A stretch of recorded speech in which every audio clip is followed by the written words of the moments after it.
Hello అండి. అందరికీ నమస్కారం. నేను మీ సరోజినినండి. ఈరోజు బ్రహ్మముహూర్తంలోనే లేచి పనులన్నీ చేసుకున్నానండి. ఎందుకంటే ఈరోజు శుక్రవారం కాబట్టి మనకి శుక్రవారం ఆడవాళ్ళకి చాలా స్పెషల్ అండి. అందుకే మనం గడపలు గట్రా అన్నీ ఇట్లా పూజించుకుంటామండి. మనం ఏదైనా చేసినా కూడా మన తెలంగాణలో అందరికీ ఆంధ్రాలో కానీ, తెలంగాణలో కానీ ఎక్కడైనా కూడా గడపమ్మ తల్లి అంటే చాలా ఇష్టమండి. ప్రతి ఆడదానికి కూడా గడపను పూజించుకొని చక్కగా 2 పూలు ఇటు అటు పెట్టుకొని చక్కగా మనం కొద్దిగా ధూపం ఇస్తే చాలా మంచిదండి.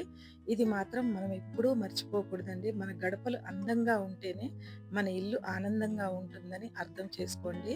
ఎవరైనా కూడా మనం శుక్రవారం రోజు చేయవలసిన ముఖ్యమైన పనులు చెప్తానండి. మనం లేవగానే బ్రహ్మముహూర్తంలో ఊడ్చుకొని, చల్లుకొని చక్కగా గడపలు పూజించుకొని తులసమ్మను కూడా పూజించుకోవాలండి. చక్కగా తులసమ్మ దగ్గర మంచి ముగ్గేసుకొని పసుపు కుంకాలతో అమ్మవారిని పసుపు పెట్టి, కుంకుమ పెట్టి చక్కగా మనము ఎవరైనా కూడా పెయింట్ వేసుకుంటే పర్వాలేదండి. లేదంటే పసుపుతో చక్కగా అలికి మనం దానికి ఏదైనా బొట్లు చక్కగా పెట్టుకుంటే చాలా అందంగా ఉంటదండి. తులసి కోట అనేది ఎప్పుడూ కూడా పసుపుతో అందంగా ఉండాలండి. అలాగే చూసుకుంటేనే మంచిదండి. నాకు మాత్రం అంతే ఇష్టమండి. తులసి కోట ముందు చక్కగా నేను తులసికి పసుపు రాసి బొట్టు పెడితేనే ఆ ఎరుపు బొట్లు, మనం తెలుపు బొట్లు పిండితో పెడతాం కదండీ! పిండితో అలా పెట్టుకుంటే నాకు చాలా ఇష్టమండి. ముగ్గులో రంగోలి కూడా చక్కగా వేసుకోవాలండి శుక్రవారం రోజు. ఉంటే వేసుకోండి లేదా పసుపు, కుంకుమ వేసుకోండి. అంతేనండి. ఆ తర్వాత మంచిగా మనం కొద్దిగా ఇలా మనం నైటు చేయవలసిన పనులు కొన్నుంటాయండి. మనం వంటగది అంతా క్లీన్ చేసుకొని, స్టవ్ కూడా కడుక్కొని పెట్టుకుంటే శుక్రవారం రోజు త్వరగా లేచి కొంచెం క్లాతేసి నీళ్లు చల్లి తూడ్చుకొని ఇంకా ఆ తర్వాత ఇలా పొయ్యి పూజ చేసుకోవాలండి. శుక్రవారం రోజు మనకి పొయ్యి పూజ అవసరమండి. ఎవరైనా కూడా మీకు ఇంట్రెస్ట్ ఉంటే మాత్రం ఇలాంటి పనులు చేసుకోండి. మీ మనసుకు ప్రశాంతంగా ఉంటుంది. ప్రతిరోజు కాకపోయినా పర్వాలేదండి. ప్రతిరోజు పొయ్యి పూజ చేయనవసరం లేదు. మీరు తూడ్చుకొని వంట చేసుకోండి చాలు. కానీ శుక్రవారం మాత్రం పోనివ్వకండి. ఏదన్నా శుక్రవారం ఇప్పుడు పిల్లలున్నారనుకోండి అది కుదరదు. పిల్లలు పోయిన తర్వాత చేయండి. పిల్లలకు వంట చేసేయండి తప్పదింకా. కొంచెం నీళ్లు చల్లి తూడ్చుకోండి. క్లాత్‌తో తూడ్చుకొని ఇప్పుడు అందరి ఇంట్లో ఈ గ్లాస్ స్టవ్‌లే ఉంటున్నాయండి. లేదా స్టీల్‌యి కూడా ఉంటాయి. టైం ఉంటే పొద్దున్నే క్లీన్ చేయొచ్చు. లేదా పిల్లలు వెళ్ళిన తర్వాత నెమ్మదిగా చేసుకోండి. ఏమీ పర్వాలేదండి. మన మనసుతో సంబంధించింది. మన మనసుతో ఏ పని చేసినా, ఏ పూజ చేసినా, ఏ టైంలో చేసినా కూడా ఆ భగవంతుడు కంపల్సరీ మనం కష్టంలో ఉన్నాము అంటే కంపల్సరీ చూస్తాడండి. ఎందుకంటే మనం చేసేది న్యాయమైన పని ఉండాలండి. మనకి కుదరక చేయకపోతే పర్వాలేదు. లేదంటే మనం పొద్దెక్కి లేచి, ఎప్పుడో పెట్టి ఇంట్రెస్ట్‌గా చేయకుండా ఉంటే భగవంతుడు కూడా చూస్తాడండి. దానికి, దీనికి చాలా తేడా ఉంటుందండి. కుదరని దానికి, చేయని దానికి, కుదిరి చేసిన దానికి చాలా తేడా ఉంటుందండి. ఎప్పుడూ కూడా మనకు వీలు లేదనుకుంటే ఆ భగవంతుడు మనల్ని కంపల్సరీ చూస్తాడండి. ఏ పని చేసినా అది పూజే కానివ్వండి, లేట్‌గా చేసినా కూడా ఏమీ పర్వాలేదండి. మనకు పిల్లలు, మన వారు పొద్దున వెళ్ళి వాళ్ళు పనులు చేసుకొని వచ్చేవాళ్ళు కదండీ! వాళ్ళకి ముఖ్యమండి మనం పొద్దున లేచి పిల్లా పాపల్ని చూసుకోవటము, ఇల్లు చూసుకోవటము మనకి చాలా ముఖ్యమండి. కానీ శుక్రవారం రోజు మాత్రం ఒక్కరోజైనా మీరిలా చేయండి. అంటే అది శుక్రవారమే చేయాలని లేదండి. ప్రతిరోజు కూడా మీరు ఇంట్రెస్ట్ ఉన్నవాళ్ళు ప్రతిరోజు చేయొచ్చండి. ఏమీ పర్వాలేదు. పొయ్యమ్మకు మనం ప్రతిరోజు చేసుకునే పూజ మనం ఏదైనా వండినా కూడా మన ఇంటి వాళ్ళకి రుచికరమైన పదార్థాలు ఏది వండినా కూడా మన మనసుతో వండితే అవి ఆనందంగా తింటారండి మన వాళ్ళు. మన వాళ్ళ కోసం మనం ఎంత ఇంట్రెస్ట్‌గా వండుతామండి ఏది వండినా కూడా. అందుకే మనకు కొంచెం పాజిటివ్ ఫీలింగ్ రావాలంటే పొయ్యి దగ్గర కొద్దిగా చిన్న స్టిక్ తీసుకొని మనం అట్లా అమ్మవారికి ఈ పొయ్యమ్మకు అంటే నేను పొయ్యమ్మనే అంటానండి. పొయ్యికి మాత్రం కొంచెం ఇటు అటు చూపెట్టి చక్కగా దేంట్లోనో పెట్టుకొని పక్కకు పెట్టుకోండి. పక్కకంటే మనం అటు ఇటు కాకుండా కాసేపు పెట్టుకొని తర్వాత మందిరంలో కానీ, తులసమ్మ దగ్గర కానీ పెట్టేయండి. కాసేపు పెట్టండి. లేదా చిన్న స్టిక్కే పెట్టామనుకోండి, మనం టీ పెట్టేలోపు అయిపోతుందండి. అది మాత్రం జాగ్రత్తగా చూసుకోవాలండి. ఎప్పుడు కూడా పొయ్యి దగ్గర ఇలాంటివి వెలిగించి ఇటు అటు పెట్టేయకండి. నేను మాత్రం ఇలా పూజ చేసుకుంటానండి పొయ్యి పూజ. మీకు ఎవరికైనా ఇంట్రెస్ట్ ఉంటే మాత్రం తప్పనిసరిగా ఈ పొయ్యి పూజని ఇలా చేసుకోండి. తెలియని వారు ఎవరైనా ఒక్కరుంటే దీన్ని చూసి నేర్చుకోండి. ఎందుకనంటే ఎందుకంటే మీరు ప్రతిరోజు చేసే ఈ పొయ్యి పూజ చాలా మంచిదండి మన ఇంటికి వంటగదిలో. నేను ఈ వెండి సామాన్లన్నీ గురువారం రోజు క్లీన్ చేసుకున్నానండి. గురువారం రోజు విగ్రహాలు నేను క్లీన్ చేసుకుంటాను. విగ్రహాలు మాత్రం శుక్రవారం రోజు క్లీన్ చేయకూడదండి. మిగతా సామాన్లన్నీ నేను ఇత్తడివి మాత్రం శుక్రవారం రోజు తోముకున్నాను. ఇవి గురువారం రోజు క్లీన్ చేసుకున్నానండి. కొద్దిగా వీడియో తీస్తే మీకు చూపిస్తున్నానండి. మొత్తం కోల్గేట్ పౌడర్‌తో క్లీన్ చేసుకుంటానండి. ఎప్పుడు కూడా షైనింగ్‌గా ఉండాలంటే మన వస్తువులు కోల్గేట్ పౌడర్‌తో చక్కగా మీరు క్లీన్ చేసుకోవచ్చండి. రూపేరి కూడా పెడతారండి. అది నా చేతికి పడదు. చాలామంది పెడతారు. ఇలా స్వామివారికి చక్కగా నేను అభిషేకం చేసుకుంటున్నానండి. చాలా రోజుల తర్వాత మీకు ఈ వీడియో పెడుతున్నానండి. మీకు మంచిగా అనిపిస్తుందని అనుకుంటున్నానండి. మీకు నచ్చితే మాత్రం దీన్ని లైక్ చేయకుండా పోవద్దండి. స్వామివారంటే అందరికీ ఇష్టమండి. స్వామికి చేసే ప్రతి పూజ, ప్రతి వీడియో, ఎవరు పెట్టినా కూడా నాకైతే కంపల్సరీ చూడాలనిపిస్తదండి. ఎందుకో తెలియదు. నేను స్వామివారికి ఇంత దగ్గరగా పెట్టుకున్నా కూడా అందరివి చూడాలనిపిస్తదండి నాకు. ఈ స్వామి అంటే నాకింత ప్రాణమండి. అందులో కాస్త పసుపు, గంధం వేసి, తులసి వేశానండి. కొంచెం జవ్వాది వేశానండి. స్వామివారికి పోసేటప్పుడు చక్కగా సుగంధ పరిమళాలతో ఇలా మనం అభిషేకం చేసుకోవాలండి స్వామివారికి. ఇలా నేను పోస్తూ స్వామివారి నామం చెప్పుకుంటూ నేను పోస్తుంటే నిజంగా అనిపిస్తదండి. నేను ఎక్కడున్నాను? ఏంటి అంటే స్వామివారంటే మనకు మనసులో ఒక అమితమైన ప్రేమ ఉంటదండి. మనకి వెంకటేశ్వర స్వామి అంటే ఎందుకోనండి మనకి ఒక్కసారిగా మనకట్లా ఒంట్లోకి వచ్చేస్తదండి. మనం పూజకు కూర్చుంటే మాత్రం అలా స్వామివారి దగ్గరే ఆ ఫీలింగ్స్ ఉంటాయండి. ఎందుకో తెలియదు. నాకు మాత్రం అలాగే ఉంటుందండి. మీరు కూడా చక్కగా మీ పూజా మందిరంలో విగ్రహాలుంటే విగ్రహాలు లేదా ఇలా పూజనైతే మీ ఇంట్లో మీరు ఏ రకంగా చేసుకుంటున్నారో కానీ ఇలా పూజనైతే చేసుకోండి. విగ్రహాలు మాత్రం మీరు గురువారం రోజే మీరు క్లీన్ చేసుకోండి. కానీ శుక్రవారం వద్దమ్మా. ఏదైనా ఎటన్నా వెళ్ళొస్తే తప్పదు అనుకుంటే మాత్రం చేసుకోండి. తప్పులేదు. ఏం పర్లేదు. లేదా శనివారం రోజు క్లీన్ చేసుకోండి. లేదా బుధవారం రోజు క్లీన్ చేసుకోండి. నాకంటే ప్రతిరోజు పూజ చేస్తానండి నేను. ఒక్కొక్క రోజు శుక్రవారం కూడా క్లీన్ చేసేస్తానండి. ఎందుకంటే ఎటన్నా వెళ్ళొచ్చామనుకోండి, నేను క్లీన్ చేయాలి. నాకు నీట్‌గా ఉంటేనే బావుంటది. నాకెప్పటికీ అలవాటయిపోయింది కాబట్టి నేను చేస్తానండి. ఎవరికైనా సెంటిమెంట్స్ ఉంటాయండి కంపల్సరీగా. అందుకనే చెప్తున్నానండి. ఎవరు కూడా శుక్రవారం రోజు విగ్రహాలు క్లీన్ చేయకూడదనే చెప్తానండి నేను. మన మనసు బావుంటే అది ఎప్పుడు క్లీన్ చేసినా పర్వాలేదండి. స్వామివారు మనల్ని అర్థం చేసుకుంటారు. మనం ఏ టైంలో ఎందుకు చేస్తున్నాము, మనకు గురువారం ఎందుకు కుదరలేదు, శుక్రవారం దేనికి చేసుకుంటున్నాము అని స్వామివారు కూడా అర్థం చేసుకుంటారండి. ఇలా గులాబీ పూలతో, పసుపు పూలతో, తెలుపు పూలతో స్వామివారిని చక్కగా పూజించుకుంటున్నానండి. కాగడమల్లె పూలు కదండీ ఈ సీజన్‌లో దొరికే స్వామివారికి. ఆ దండ వేసేసానండి. ఎంత కళకళలాడుతుందో చూడండి. ఆ స్వామివారు ఎంత అందంగా ఉన్నారో నిజంగా ప్రత్యక్షంగా నేను నా మందిరంలో చూసుకున్నప్పుడు ఎంతో ఫీల్ అవుతూ ఉంటానండి. నేను స్వామివారి పట్ల నేను చెప్పనండి. చెప్తే అది కాదు. భక్తి అనేది ఊరికే ప్రతిసారి చెప్పకూడదు. మనసులో ఉండాలండి. మీకు కూడా ఈ స్వామివారి ఇష్టమని నాకు బాగా తెలుసండి. ఎందుకంటే ప్రతి ఒక్కరూ స్వామివారని ఇష్టం ఉన్నవాళ్ళు చెప్తూ ఉంటారండి. అమ్మ మీరు మంచిగా చేస్తారు పూజలు స్వామివారికి ప్రతిరోజు పెట్టండని. ప్రతిరోజు పెట్టడానికి ట్రై చేస్తానండి నేను. ఎందుకనంటే కొన్ని సార్లు మన టైం మనది కాదండి. ప్రతిసారి మనకు ఫోన్‌లో మంచి వార్తలే రావండి. చెడు వార్తలు కూడా వస్తాయి. అవన్నీ భరించుకొని ముందుకు దాటుకుంటూ నాకీ స్వామివారే ఉన్నారు అనుకోని నేను అనుకుంటానండి. నా బలము, బలహీనత అంతా స్వామివారి దగ్గరే పెడతానండి నేను. నాకంతే ఉంటుందండి. నా మనసులో మాత్రం స్వామివారు నిండుకొని ఉంటారు. ఎటువంటి కష్టం వచ్చినా కూడా కాసేపు కొన్ని రోజులు మౌనం అయిపోతానండి నేను. ఎవరితో కూడా మాట్లాడనండి ఎక్కువ. మాట్లాడాలన్నా అవి నాకు మాటలు రావు. నేను మౌనంగా ఉండిపోతాను. ఆ తర్వాత నాకు స్వామివారు ఉన్నారు కదా! నేనెందుకు బాధపడాలి అనుకుంటానండి. అందుకనే ప్రతిసారి మనుషులకి నేను చెప్పేది ప్రతిసారి కుదరకపోవచ్చండి. అన్ని రోజులు మనవి కాదు అని చెప్తూ ఉంటాను. ఇలా అమ్మవారి దీపం కూడా పెట్టుకున్నానండి. పెట్టుకొని పసుపు, కుంకుమ, గంధం, అక్షింతలు వేసి నమస్కారం చేసుకోవాలండి వెలిగించిన తర్వాత. ఇలా అమ్మవారికి మన కోరిక ఏదన్నా ఉంటే ఆ దీపానికే చెప్పుకోవాలండి. చెప్తున్నాను ఫస్ట్. ఇలా అమ్మవారికి కూడా కాసిన్ని పూలు ఆగుతాయేమో, నేను నా వెండి అమ్మవారిని పెట్టుకున్నప్పుడు నేను ఇలా పెడితే పూలు ఆగిపోతాయండి. కానీ ఈ అమ్మవారికి మాత్రం ఆగవండి. చిన్ని దీపం కదండీ! ఆగవు. కానీ ఈరోజు ఆగుతుందా లేదా అని చూస్తున్నానండి. ఆగిపోయాయి. ఎంతో సంతోషమండి.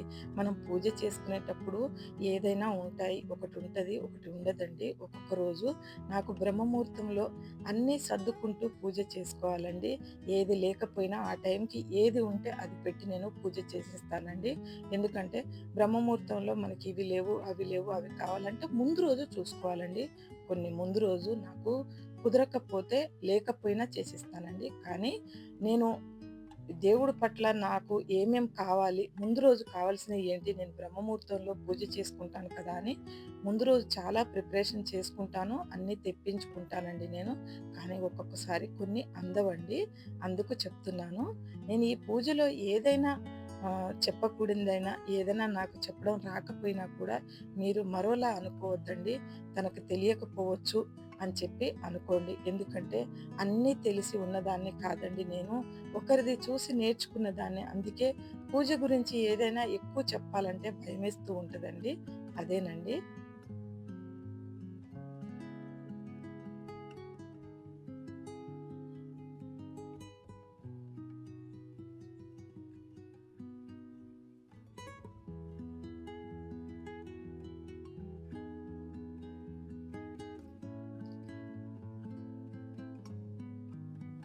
దీపం, ధూపం తర్వాత ఒక కొబ్బరికాయ కొట్టుకోవాలండి. శుక్రవారం రోజు మనం ఉంటే కొట్టుకోవచ్చండి. లేకపోతే ఏదన్నా నైవేద్యం చేసి కూడా పెట్టుకోవచ్చండి. నైవేద్యం చేస్తే కొబ్బరికాయ కొట్టకూడదని కాదండి. కొట్టుకుంటే మంచిది. ఆ రోజు లక్ష్మీవారం కాబట్టి కొబ్బరికాయ కంపల్సరీ కొట్టుకోవాలండి. ముందు రోజు మనకి మార్గశిర మాసం వచ్చింది కదండీ! మార్గశిర మాసంలో గురువారం ఆ పూజ చేసుకొని అప్పుడు కూడా కొట్టుకున్నా పర్వాలేదు. శుక్రవారం రోజు కూడా పోనివ్వకూడదండి. మార్గశిర మాసంలో శుక్రవారం కూడా చాలా మంచిదండి చేస్తే. గురువారం, శుక్రవారం, శనివారం పూజలు చేసుకోవాలండి. చాలా మంచిది ఈ 3 రోజులు చేసుకుంటే. నేను ఈ లిల్లీ పూలండి, సువాసన గల పూలు ఉన్నాయండి నా దగ్గర. ఇవన్నీ అమ్మవారి నామం చెప్పుకుంటూ వేశానండి. ఎంతో తృప్తండి. అమ్మవారికి నేను ఇలా లిల్లీ పూలతో పూజను చేస్తూ ఉంటే నిజంగా మనసులో భక్తిభావం అండి. మనం తెల్లవారుజామునే లేచి ఈ పనులన్నీ చేసుకొని చక్కగా మనం కాసేపైనా ఒక గంట సేపైనా తృప్తిగా ఉంటామండి. మీరు చేసి చూడండి. మీకు వీలైతే మీ ఇంట్లో ఉన్న పూలతోటే అమ్మవారికి ఇలా అభిషేకం లాంటిది ఇంకేదన్నా మీకు మంత్రాలు వస్తే చేసుకోండి. అష్టకం అమ్మవారిది అభిషేకం అలాంటివి చేసుకోండి. చాలా మంచిదండి. అమ్మవారి విగ్రహం ఉంటే చక్కగా అభిషేకాలు అవి చేసుకోండి. ఏ మూర్తి ఉంటే ఆ మూర్తికి చక్కగా మీరు అభిషేకాలు చేసుకొని పూజలు చేసుకొని ఇలా మనం శుక్రవారం రోజు అమ్మవారికి సెంటు గులాబీలతో అలంకరణ చేయండి. మనకు వాసన వచ్చే పువ్వులు వాడండి అమ్మవారికి.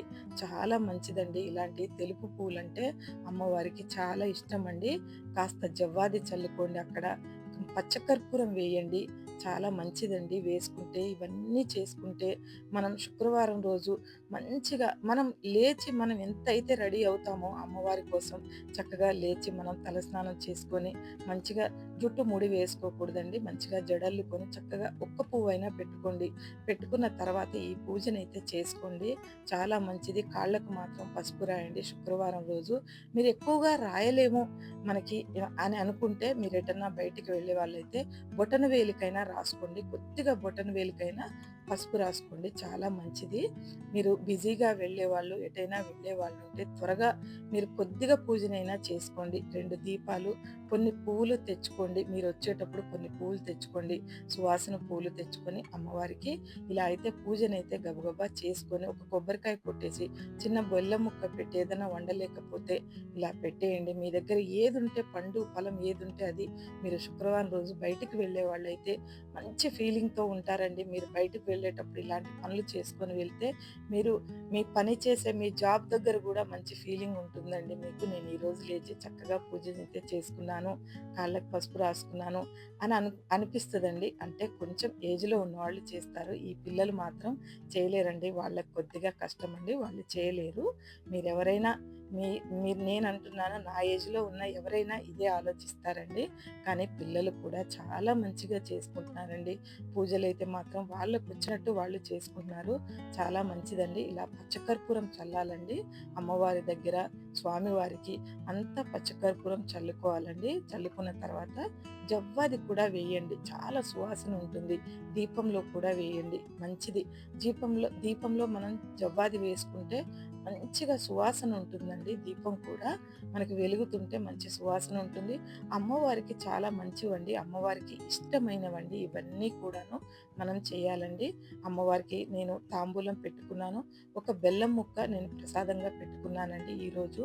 నేను నైవేద్యంగా పెట్టుకున్న వస్తువుల్లో కొబ్బరికాయ, బెల్లము అంతేనండి. అమ్మవారికి తాంబూలం ఇవి మాత్రమే పెట్టగలిగానండి. ఈ రోజుకు నాకు పాలు కూడా అందలేదండి. అందుకే చెప్తున్నాను. వాటి గురించి చూస్తే నాకింకా ఈ బ్రహ్మముహూర్తంలో పూజ మిస్ అవుతానండి నేను. అందుకే నాకున్న వాటితో చేసుకున్నానండి. చివరికి మాత్రం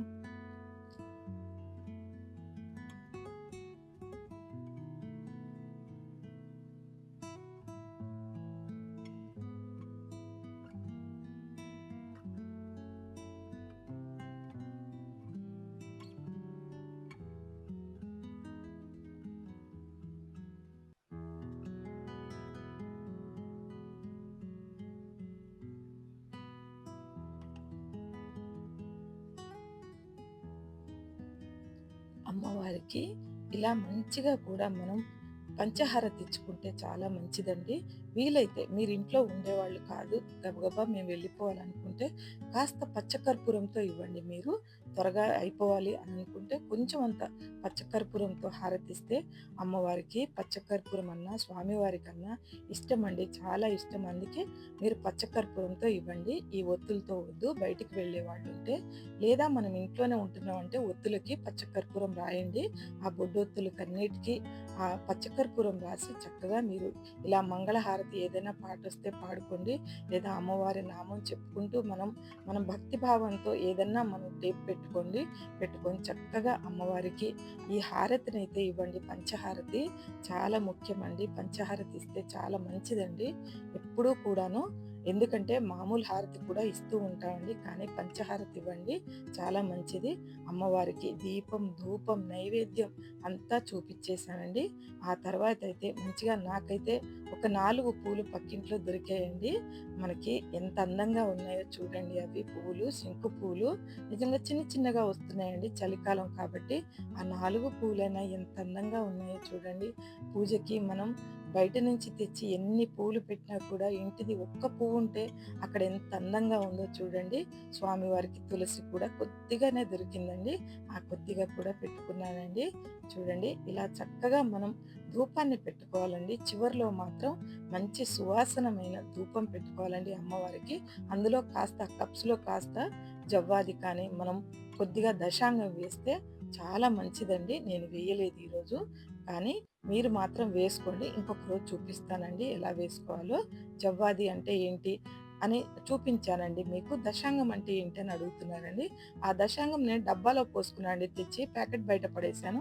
అందుకే చూపించలేను. నేను ప్యాకెట్ తీసుకొచ్చి మీకు దాంతో చూపెడతానండి దశాంగం అంటే ఏంటో.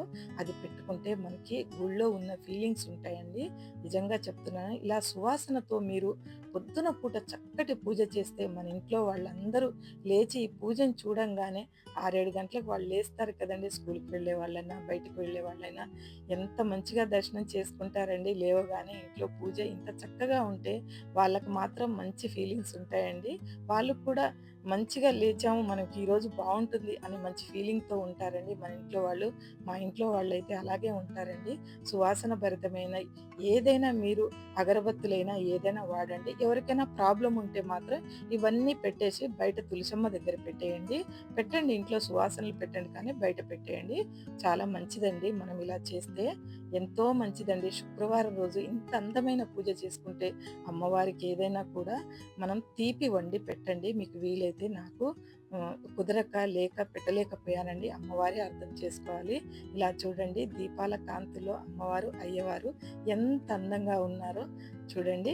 ఇలా ఎంత బాగున్నారో చూడండి. ఆ లిల్లీ పూలలో అమ్మ అయితే ఎంత అందంగా కూర్చుంది. ఏనుగుల మధ్య ఎంత బాగా కూర్చుంది చూడండి. ఆ దీపాన్ని చూస్తుంటే మనకెంతైనా భక్తి భావం ఉన్న వాళ్ళకైతే కంపల్సరీ మాత్రం ఈ భగవంతుడంటే అందరికీ ఇష్టమండి. ఆ ఏడుకొండల వాడంటే. ఇలా తులసమ్మ పూజ చేసుకున్నా అండి చివర్లో. వీడియో నచ్చితే లైక్ చేయండి, షేర్ చేయండి.